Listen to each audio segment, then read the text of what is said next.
அமெரிக்காவில் டிக்டாக் தடையானது தற்போது நடைமுறைக்கு வந்ததாக கூறப்படுகிறது. பல டிக்டாக் பயனர்கள் அதை அணுகும் போது செயலியை பயன்படுத்த முடியாது என்ற செய்திகளை பெறுகின்றார்கள்.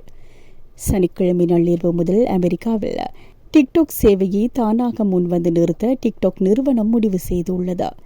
இந்த முடிவின் காரணமாக 170 மில்லியனுக்கும் அதிகமான பயனர்கள் பயன்பாட்டிற்கான அணுகலை இழந்துள்ளனர்.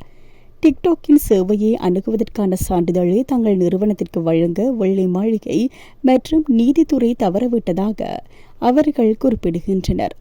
சமூக ஊடக தளமான டிக்டாக் மீது விதிக்கப்பட்ட தடையை மீறி அவர்கள் செயல்பட்டால் வீடியோ செயலிக்கு அபராதம் விதிக்கப்படாமல் இருப்பதை உறுதி செய்ய அரசாங்கம் உடனடியாக தலையிட வேண்டும் என்ற நிறுவனம் கூறியுள்ளது.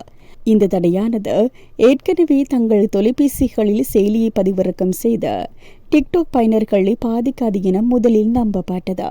ஆனால் டிக்டாக்கின் புதிய அறிக்கையானது தற்போதுள்ள அனைத்து பயனர்களுக்கும் அதை பதிவிறக்க முயற்சிக்கும் நபர்களுக்கும் இந்த செயலி வேலை செய்யாது என்று கூறுகிறது.